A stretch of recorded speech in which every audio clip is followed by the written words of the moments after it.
क्या रहा ये, मतलब मीडिया बोल रही थी कि 56 से 60 सीटें, 50 से 56 सीटें इतनी आने वाली है, और हुआ बिल्कुल विपरीत, बीजेपी सरकार बना रही है। जितने भी एग्जिट पोल थे जी, और उसके अलावा जितने डिस्कशन चल रही थी, जो दिल्ली से भी काफ़ी बड़े बड़े पत्रकार आए थे, जो यूट्यूबर्स बन गए, वो सभी ने फील्ड के अंदर घूम के बातें बताई कि ये हो रहा है जी। और मैं आंकड़ों की बात करूं ना तो हो भी वही रहा था। इसमें गलतियां कहाँ रही है? गलतियां रही है कांग्रेस की खुद की, और कॉन्फिडेंट कांग्रेस। तो मीडिया रिपोर्ट, मीडिया जो सर्वे होता है, इनका पैरामीटर क्या रहता है, किस तरीके से सर्वे करते हैं? मीडिया रिपोर्ट्स एक तो समीकरणों पे जाती है, समीकरण क्या बन रहे हैं। दूसरा, गांव में जमीन पे लोगों से बात होती है, जैसे आप भी कर रहे हो, हम आपसे बात कर रहे हैं, और भी कर रहे हैं, क्योंकि हर एक आदमी ना 90 हलकों में घूम के हर गांव में जाके, क्योंकि एक प्रत्याशी के लिए भी मुमकिन नहीं है ये। लेकिन वो आपस में, मैं 5 गांव में जाया, 5 में आप जाए, 5 में जाए, कुछ चीज़ें देखी हमने, बातें की, और फिर हम शहर में भी मान लो किसी से मिलते हैं तो बात चुनाव की होती है तो पता लगता है, थोड़ा सा रुख का पता लगता है। तो media reports just a sample होता है, वो ऐसा थोड़ी कि गांव के हर आदमी से हमने बात की, गांव के चौराहे पे बैठ के हमने बात की। कर्मचारी बड़े नाराज दिखे। शुरू में बैलेट पेपर का गणना हुई थी तो 10 बजे तक तो कांग्रेस हर सभी सीटों पे आगे चल रही थी। जैसे ही बैलेट पेपर खत्म हुए, ईवीएम स्टार्ट हुई, बीजेपी ने धमाल कर दिया, उल्टा कर दिया रिजल्ट सारा का सारा। तो ये कर्मचारी वाकई में गड़बड़ है। कर्मचारियों के बैलेट पेपर की गणना बात करें तो कर्मचारियों ने 90 में से 74 सीटें कांग्रेस को दी है। अगर कर्मचारियों के बैलेट पेपर से विधायक बनना हो ना तो आज 74 सीटें थी कांग्रेस की। कल से, परसों से, मतलब काफी दिनों से ही कह रहा हूँ, अभी से नहीं भाई, कांग्रेस जो है ना हुड्डा हो गई है। मतलब कांग्रेस का नाम हरियाणा में बदलकर हुड्डा रख दो। हुड्डा पिता पुत्र है ये, हुड्डा पिता पुत्र, या दूसरे तरीके से इसको कहें जाट वर्सेस नॉन जाट का चुनाव दिख रहा है हरियाणा के अंदर। और बीजेपी भी आखिर यही चाहती थी कि कहीं ना कहीं इसको मोल्ड कर जाट वर्सेस नॉन जाट कर दिया जाए। तो एक मैसेज गया, शैलजा जी भी नाराज रही, स्वाभाविक है।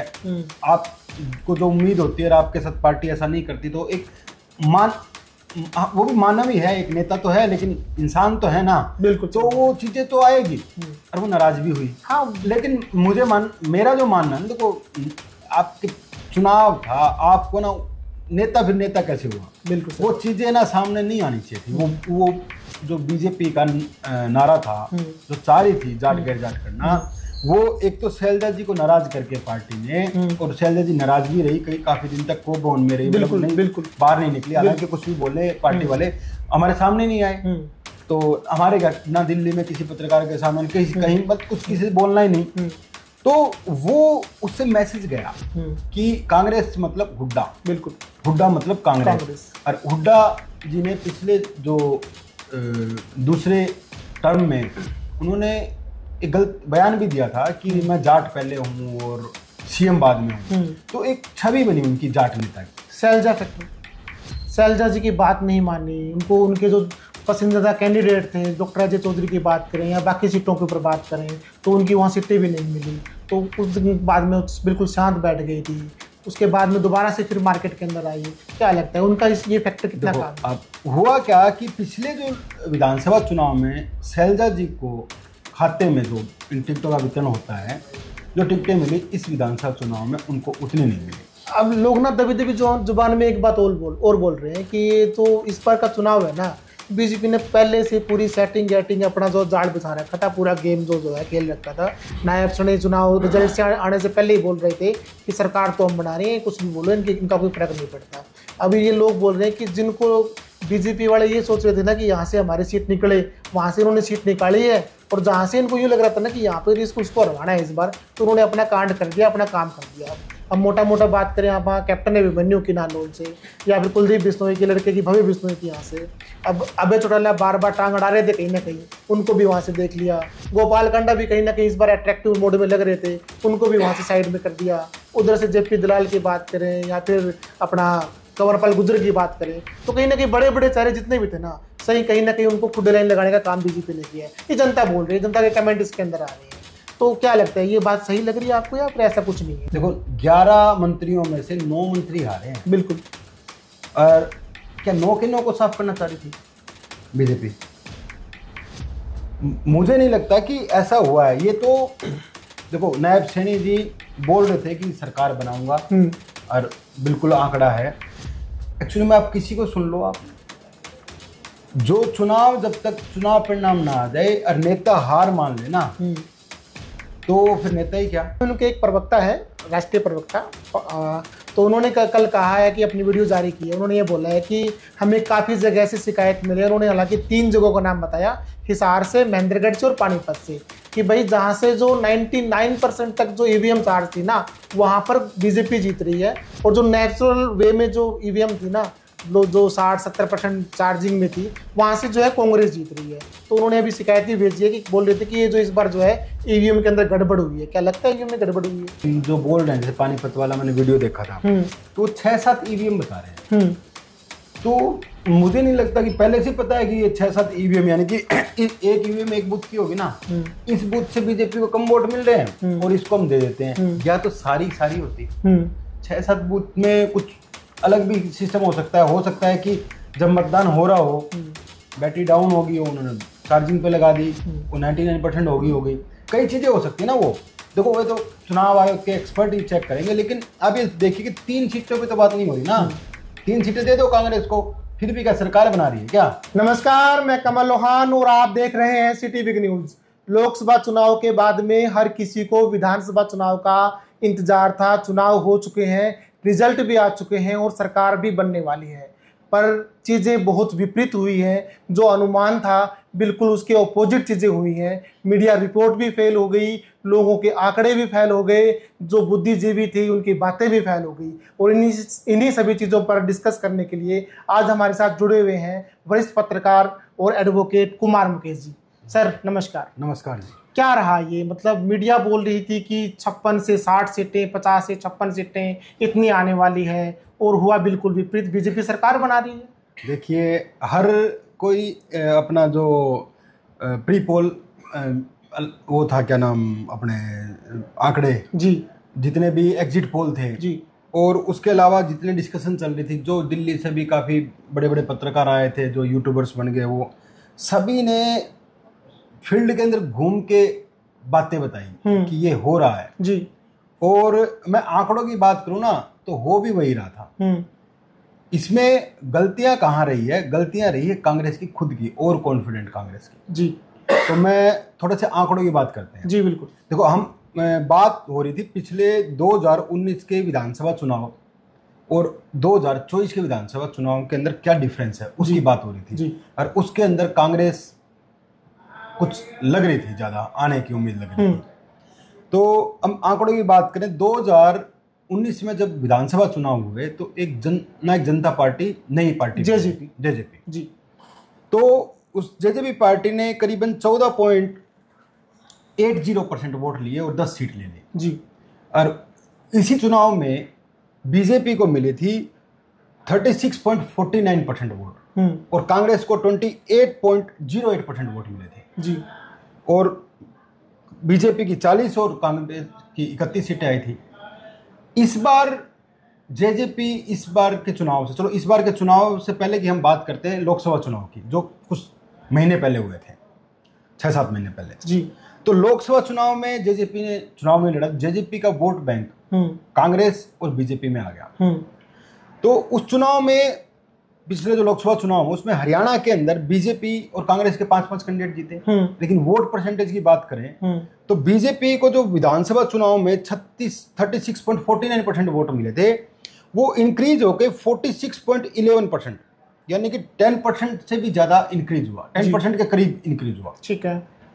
और कांग्रेस को जो 28.08% वोट मिले थे 2019 के विधानसभा चुनाव में, जो पिछले लोकसभा चुनाव में, वो बढ़कर 46.67%, यानी कि आप ये मान लो कि 15% से ज़्यादा इंक्रीज हो गया। यानी कि बीजेपी 10% के करीब, 10% थोड़ा कम था और कांग्रेस 15% इंक्रीज कर रही है। तो वो दिख भी रहा था लोकसभा चुनाव में भी ये चीज़ें चल रही थी। रिजल्ट सामने तो सबके, हाँ, हो भी सकता है कि जो 5 सीटें जीती, ज़्यादा भी हो सकती है, असली स्ट्रेटेजी सही होती तो ऐसा ही विधानसभा चुनाव में लग रहा था, क्योंकि उसमें एक मोदी फैक्टर था लोकसभा चुनाव में, जो इस बार यहाँ बीजेपी से गायब था। तो उसका भी फर्क पड़ा, क्योंकि उस वक्त तो मोदी सब पीएम बनने थे ना, सीएम तो बनने नहीं थे।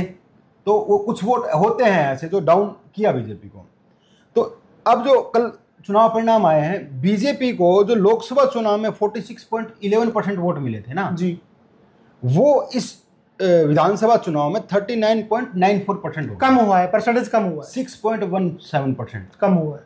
मतलब लोग 6-7 महीने में कम हुआ है, जो दिख भी रहा था, जिसकी हम बात भी कर रहे थे, और उसके बावजूद भी सरकार बना रही है। हाँ, तो वो बात करेंगे ना, पहले आंकड़ों को समझते हैं जी।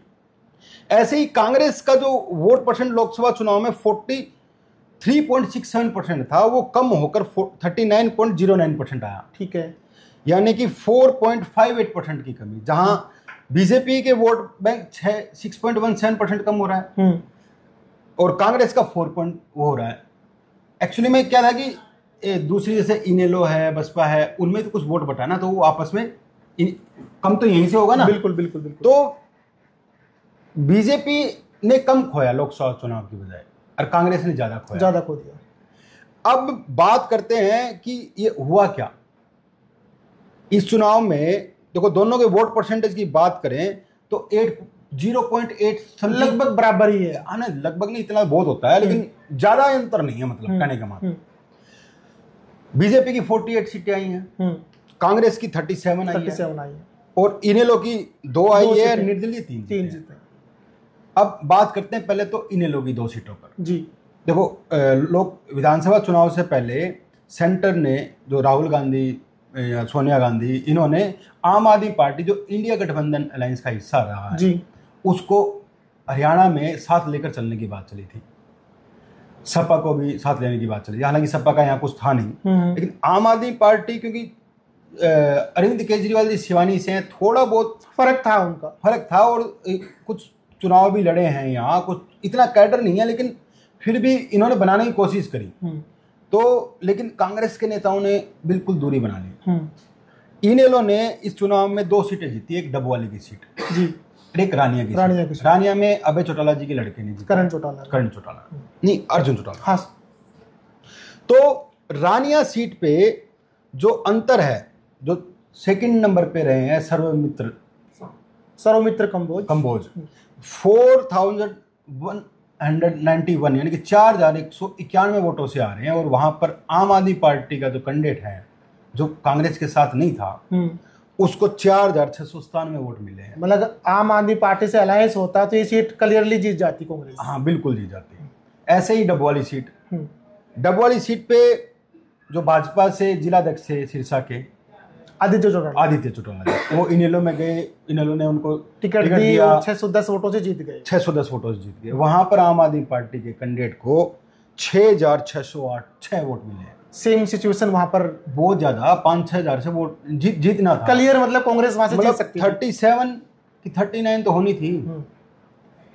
48 सीटें बीजेपी की रहेगी, लेकिन फिर भी 37 से 39 तो होती सिर्फ आम आदमी पार्टी। बिल्कुल। इसके हम तो ये तो 2 चीजों की बात करें, उसके अलावा भी बहुत ऐसी सीटें हैं जहां पर क्लोज फाइट रही है। जितने कम अंतर से कांग्रेस हारी है ना, उसे फालतू आम आदमी पार्टी के कैंडिडेट ने लिए हैं। ये तो हम 2 इनेलो की सीटों की बात कर रहे हैं। बिल्कुल, क्योंकि इनेलो का जो अभय सिंह चौटाला जी हार गए, तो इतना नहीं लग रहा था कि कुछ, हालांकि सभी बता रहे 3-4 सीटें आएंगी। हाँ, 5 सीटों तक की बात हो रही थी। बिल्कुल। अब बात करते हैं कि कांग्रेस की मैंने कुछ एनालिसिस कर रहा था, तो 7 सीटें ऐसी है जो सिर्फ 32 वोट से लेकर 2648 वोट तक अंतर रहा। 7 सीटें, मतलब बहुत क्लोज फाइट रही है। हाँ, क्लोज फाइट रही है। और यहां पर अगर हम देखे जाए ना, तो कहीं तो 2 नंबर पे निर्दलीय है और कहीं 3 नंबर पे निर्दलीय है। ये 7 सीटें वो है जो डबवाली और रानिया छोड़कर। हाँ, बिल्कुल। यानी कि 7 वो और 2 ये, देखिए 9 सीटें। पुंडरी, असंध, उचाना, दादरी, होडल, महेंद्रगढ़, अटेली, मतलब इनमें 2600-2700 वोटों से कम ही है अंतर। और यहाँ पर सेकंड पोजीशन पे और थर्ड पोजीशन पे या तो कांग्रेस है या निर्दलीय है। मतलब यानी निर्दलीय कौन है? वो निर्दलीय कांग्रेस के बागी वही है जो कांग्रेस से टिकट मांग रहे थे, टिकट मिले नहीं, चुनाव में उतर गए वो। जैसे अंबाला की सीट अलग, वो तो मैंने कहा नहीं, इसमें ऐड नहीं की। तो अंबाला की टिकट चित्रा जी को मिलती, क्लियर जीत थी। बिल्कुल।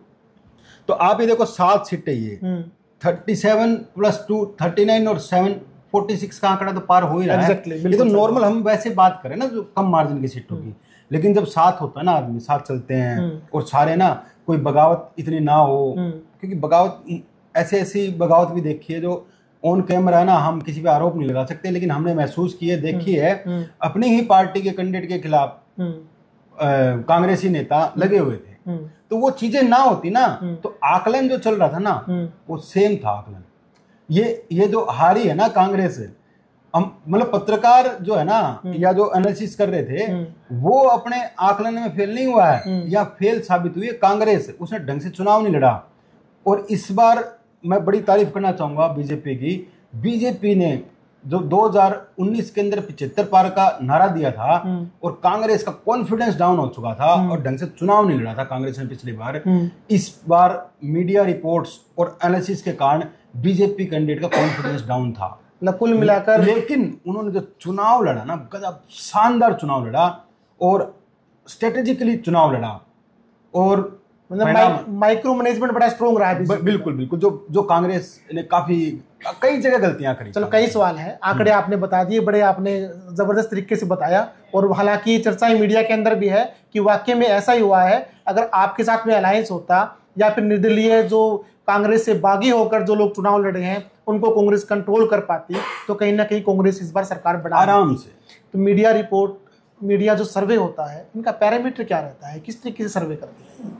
देखो, मीडिया रिपोर्ट्स एक तो समीकरणों पे जाती है, समीकरण क्या बन रहे हैं, दूसरा गांव में जमीन पे लोगों से बात होती है, जैसे आप भी कर रहे हो, हम आपसे बात कर रहे हैं और भी कर रहे हैं, क्योंकि हर एक आदमी ना 90 हलकों में घूम के हर गांव में जाके, क्योंकि एक प्रत्याशी के लिए भी मुमकिन नहीं है ये, लेकिन वो आपस में, मैं 5 गांव में जाया, 5 में आप जाए, 5 में जाए, कुछ चीजें देखी हमने, बातें की, और फिर हम शहर में भी मान लो किसी से मिलते हैं तो बात चुनाव की होती है तो पता लगता है, थोड़ा सा रुख का पता लगता है। तो media reports just a sample होता है, वो ऐसा थोड़ी कि गांव के हर आदमी से हमने बात की, गांव के चौराहे पे बैठ के हमने बात की वहां पर। मैं वही रोकना चाहूंगा एक बार कि मैंने भी अभी लोकसभा के अंदर मैंने 7-8 जो है हल्के विधानसभा क्षेत्र मैंने संभाले हैं, मैंने देखा है, बड़ा नजदीक से काम किया है। तो हालांकि क्या होता है कि सर्वे टीम आती है, नॉर्मली भी कोई सर्वे करने जाता है ना, तो नॉर्मली चौराहे के ऊपर 10 लोग बैठे हैं, वो ताश खेल रहे हैं या हुक्का गुड़गुड़ा रहे हैं, तो उन लोगों से बात कर लेते हैं, पर्टिकुलरली वो एक पार्टी से रिलेटेड होते हैं। तो किसी गाँव में जाते हैं, 4 जगह चौराहे पे जाकर बात करते हैं, तो वो एक पार्टी का नाम लेते हैं, तो उनको लगता है कि ना यार कांग्रेस की हवा बनी हुई है। हालांकि जो साइलेंट वोटर हैं या और तरह के वोटर हैं, प्रोफेशनल लोग हैं, उनको टच नहीं कर पाते। तो कहीं ना कहीं मेरे को लगता है कि सर्वे रिपोर्ट में यहाँ पर एक खामी रह जाती है कहीं ना कहीं। बिल्कुल सही कह रहे हो, जो बीजेपी का इतना वोट परसेंटेज आना, क्योंकि लोग किसी भी सर्वे एजेंसी ने 28 सीट से फालतू नहीं बताया। एग्जैक्टली। और लग भी ऐसा ही रहा था, सट्टा बाजार भी ऐसे ही कह रहा था, आप 20 से ऊपर 20 से कम बोलो, मतलब इस तरह के आकलन चल रहे थे। कांग्रेस का सट्टा बाजार क्या कह रहा था, 58 सीटें, लास्ट में जाके तो 61 सीटों पे आ गए थे, यानी कि 61 सीटों से अगर आप कम बोलते हो, मतलब ज्यादा बोलते हो तो आपकी जीत है, वरना तो आप हार रहे हो। बिल्कुल। मतलब सट्टा बाजार, हर सारे आकलन ऐसे ही थे कि कांग्रेस जीत रही है, लेकिन वो आकलन सही था। देखो, एक तो जो साइलेंट वोटर है ना, वो हमेशा होता है, बिल्कुल वो नहीं बोलता। साइलेंट वोटर किसका होता है? साइलेंट वोटर उसका होता है जो पार्टी हार रही होती है ना, उसको जो वोट देता है ना, वो बोलता नहीं है। कर्मचारी बड़े नाराज दिखे। शुरू में बैलेट पेपर का गणना हुई थी तो 10 बजे तक तो कांग्रेस हर सभी सीटों पे आगे चल रही थी। जैसे ही बैलेट पेपर खत्म हुए, ईवीएम स्टार्ट हुई, बीजेपी ने धमाल कर दिया, उल्टा कर दिया रिजल्ट सारा का सारा। तो ये कर्मचारी वाकई में गड़बड़ है। कर्मचारियों के बैलेट पेपर की गणना बात करें तो कर्मचारियों ने 90 में से 74 सीटें कांग्रेस को दी है। अगर कर्मचारियों के बैलेट पेपर से विधायक बनना हो ना, तो आज 74 सीटें थी कांग्रेस की। वो तो है ही, कर्मचारियों था भी गुस्सा और दिखा भी, सरकार से नाराज है कर्मचारी, बिल्कुल नाराज है। अच्छा, सेकंड बात आप करते हैं। अभी कल से परसों से, मतलब काफी दिनों से ही कह रहा हूँ, अभी से नहीं, भी कांग्रेस जो है ना हुड्डा हो गई है। मतलब कांग्रेस का नाम हरियाणा में बदलकर हुड्डा रख दो। हुड्डा पिता पुत्र है, ये हुड्डा पिता पुत्र या दूसरे तरीके से इसको कहें जाट वर्सेस नॉन जाट का चुनाव दिख रहा है हरियाणा के अंदर। और बीजेपी भी आखिर यही चाहती थी कि कहीं ना कहीं इसको मोल्ड कर जाट वर्सेस नॉन जाट कर दिया जाए।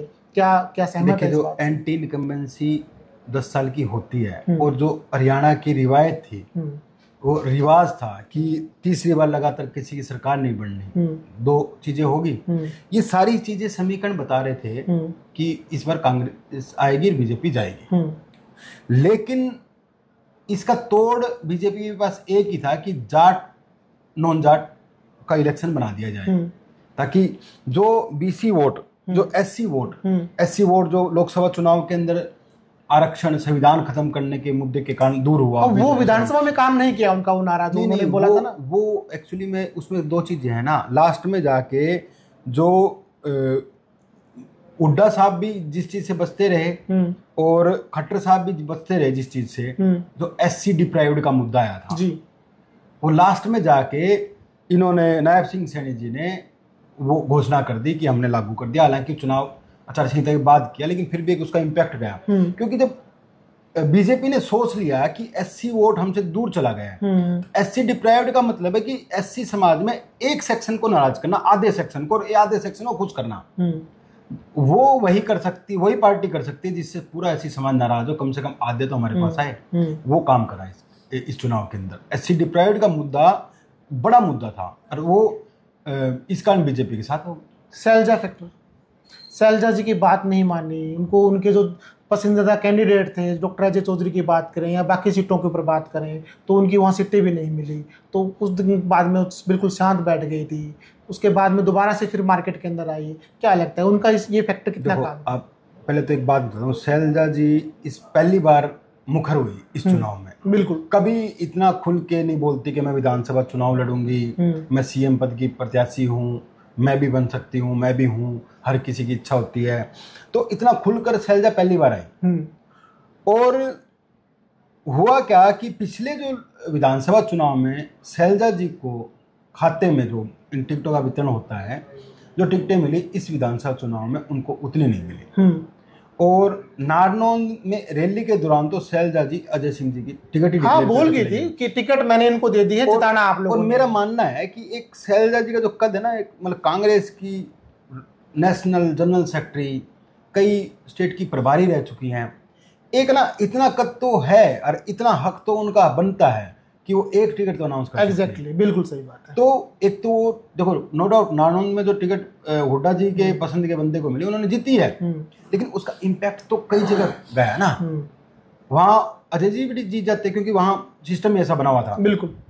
तो एक तो नारनौल की टिकट कटना, उसके अलावा भी काफी टिकट है शैलजा जी की जो कटी है, जिसमें हादसे भी है। मेरे को तो यूं लगता है कि शैलजा जी को जब नारनौल की टिकट कटी ना, उसके बाद भी उन्होंने हाथ खड़े कर दिए। नहीं, उन्होंने कहा कि नहीं, तुम जो करना है करो। और भी थी, नारनौल के अलावा भी थी, तो वो मतलब बहुत कम मार्जिन के अंदर उनको काफी कम सीटें मिली जो उन्होंने जितनी मांगी थी।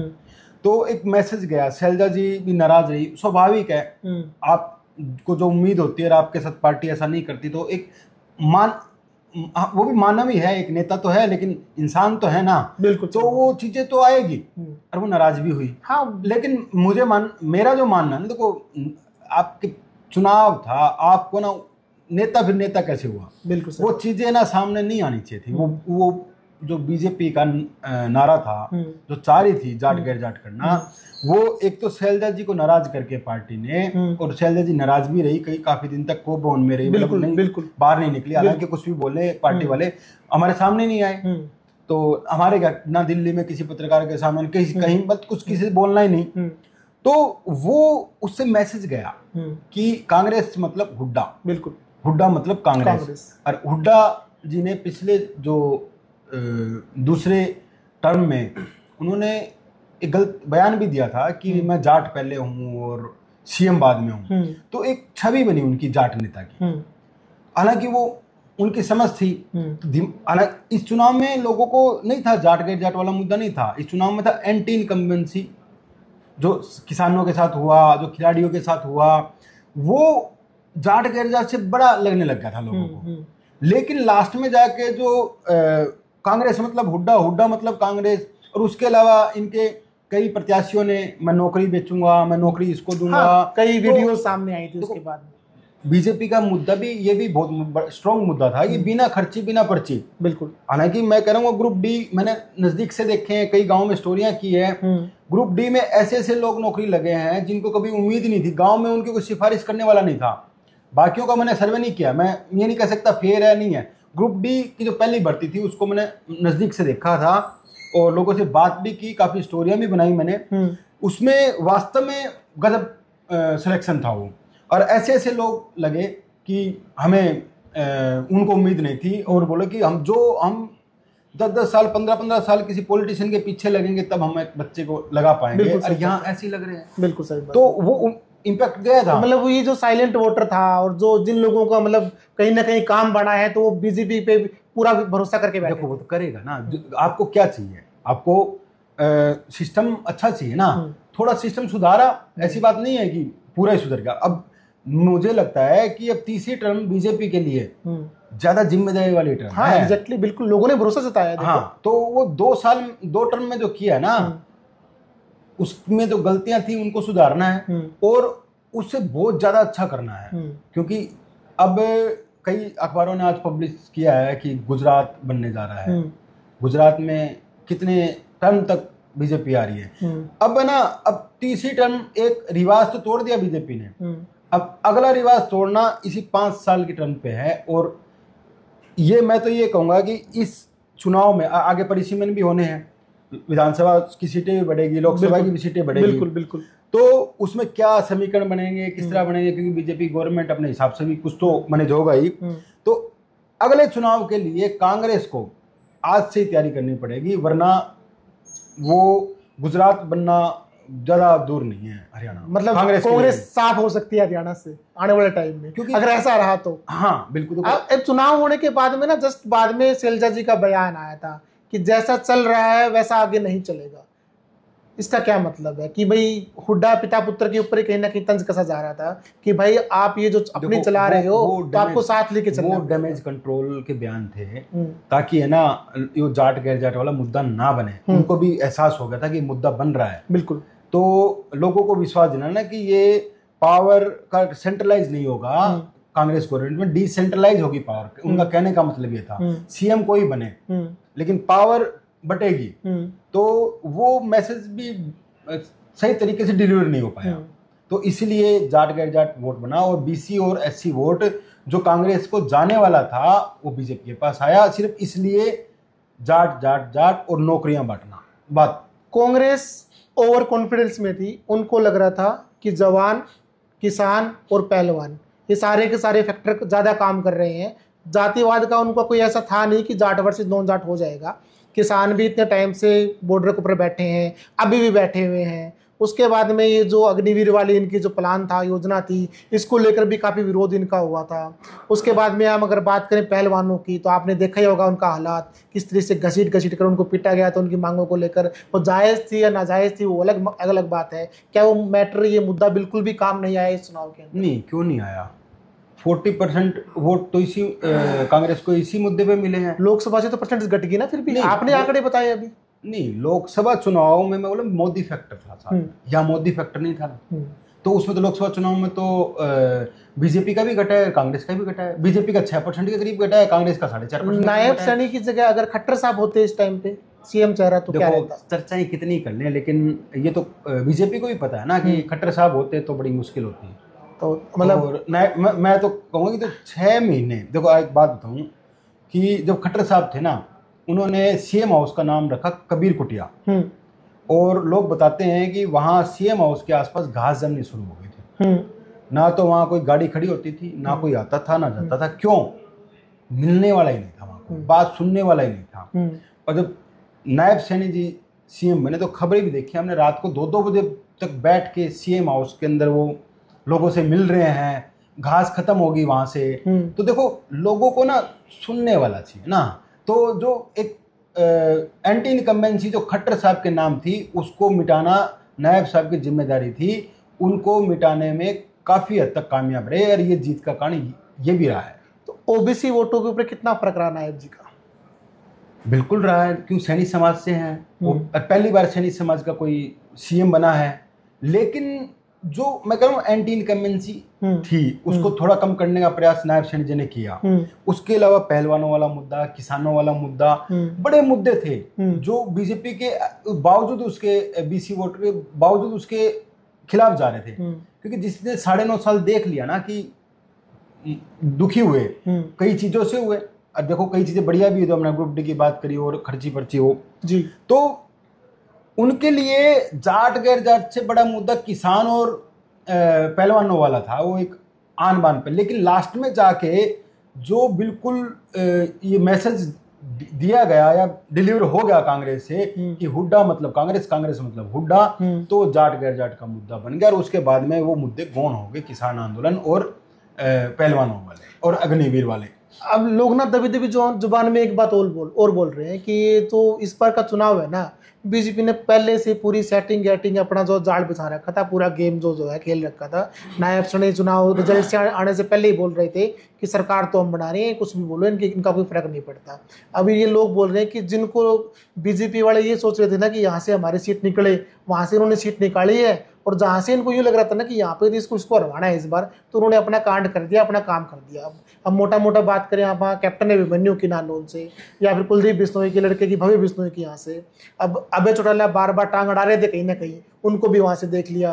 गोपाल कांडा भी कहीं ना कहीं इस बार अट्रैक्टिव मोड में लग रहे थे, उनको भी वहाँ से साइड में कर दिया। उधर से जेपी दलाल की बात करें या फिर अपना कंवरपाल गुर्जर की बात करें, तो कहीं ना कहीं बड़े बड़े चेहरे जितने भी थे ना, सही कहीं ना कहीं उनको खुद लाइन लगाने का काम बीजेपी ने किया है। ये जनता बोल रही है, जनता के कमेंट इसके अंदर आ रहे हैं। तो क्या लगता है, ये बात सही लग रही है आपको या फिर ऐसा कुछ नहीं है? देखो, चुनाव के अंदर शतरंज की तरह है, लेकिन वो ऐसे नहीं है कि ये घोड़ा इधर चलूंगा और ये हाथी मर जाएगा, ये मर जाएगा। ऐसा इतना बड़ा खिलाड़ी नहीं है कोई राजनीति का, जनता के ऊपर कोई नहीं है। देखो 11 मंत्रियों में से 9 मंत्री हारे हैं। बिल्कुल। और क्या 9 के 9 को साफ करना चाह रही थी बीजेपी? मुझे नहीं लगता कि ऐसा हुआ है। ये तो देखो, नायब सैनी जी बोल रहे थे कि सरकार बनाऊंगा, और बिल्कुल आंकड़ा है।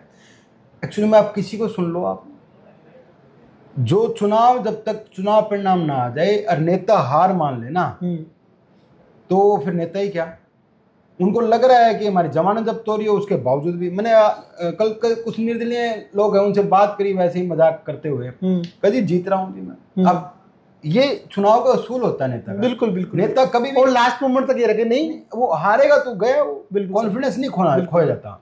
और आप देखो ना कि कॉन्फिडेंस दिखता है कि खोआ हुआ। बिल्कुल। सुबह तक तो दिख ही रहा था ना, बीजेपी का कॉन्फिडेंस नहीं है। बिल्कुल बिल्कुल बिल्कुल। जैसे हुड्डा जी का बयान आया, ये तो आश्चर्यचकित मैं ही नहीं, बीजेपी भी है। अच्छा, एक उसके बाद में उनके एक प्रवक्ता है, राष्ट्रीय प्रवक्ता, तो उन्होंने कल कहा है कि अपनी वीडियो जारी की है। उन्होंने ये बोला है कि हमें काफ़ी जगह से शिकायत मिली है। उन्होंने हालांकि 3 जगहों का नाम बताया, हिसार से, महेंद्रगढ़ से और पानीपत से, कि भाई जहाँ से जो 99% तक जो ईवीएम चार्ज थी ना, वहाँ पर बीजेपी जीत रही है। और जो नेचुरल वे में जो ईवीएम थी ना, जो 60-70% चार्जिंग में थी, वहाँ से जो है कांग्रेस जीत रही है। तो उन्होंने अभी शिकायत भी भेजी है कि बोल रहे थे कि ये जो इस बार जो है ईवीएम के अंदर गड़बड़ हुई है। क्या लगता है ईवीएम में गड़बड़ हुई है? देखो, हम अंदर तक तो है नहीं, लेकिन जो बोल रहे हैं, जैसे पानीपत वाला मैंने वीडियो देखा था, तो 6-7 ईवीएम बता रहे हैं। तो मुझे नहीं लगता कि पहले से पता है कि ये 6-7 ईवीएम, यानी कि एक ईवीएम एक बूथ की होगी ना, इस बूथ से बीजेपी को कम वोट मिल रहे हैं और इसको हम दे देते हैं। या तो सारी होती 6-7 बूथ में कुछ अलग भी सिस्टम हो सकता है कि जब मतदान हो रहा हो, बैटरी डाउन होगी, उन्होंने चार्जिंग पे लगा दी, वो 99% हो गई। कई चीजें हो सकती है ना। वो देखो, वे तो चुनाव आयोग के एक्सपर्ट ही चेक करेंगे। लेकिन अब ये देखिए कि 3 सीटों पे तो बात नहीं हो रही ना। 3 सीटें दे दो कांग्रेस को, फिर भी क्या सरकार बना रही है क्या? लेकिन चीजें जो हमने बात करी, 7 सीटें कांग्रेस के बागियों ने बीजेपी को दी है, 2 सीटें जो हम बात करी आम आदमी पार्टी के कारण, और उसके अलावा भी बागी मनाया जाते और आम आदमी पार्टी के साथ समझौता होता है या कुछ और भी इंडियन अलायंस के लोग होते हैं, तो और सीटों में भी फर्क पड़ता। जो आकलन था वो सही था, वो कांग्रेस ने इस आकलन को खराब किया है, उसके कांग्रेस के बागियों ने खराब किया। चलो, कुमार मुकेश जी, बहुत बहुत धन्यवाद हमसे जुड़ने के लिए और इस चर्चा के लिए। तो ये थे हमारे साथ वरिष्ठ पत्रकार कुमार मुकेश जी, जिनसे हमने पूरा हरियाणा विधानसभा चुनाव को लेकर खुलकर बात की, खुलकर चर्चा की। आने वाले टाइम में ही देख पाएंगे कि आखिर भाजपा सरकार अगले 5 साल में क्या नया करने वाली है हिसार के लिए, हरियाणा के लिए। तब तक जुड़े रहें सिटी बिग न्यूज़ के साथ। नमस्कार।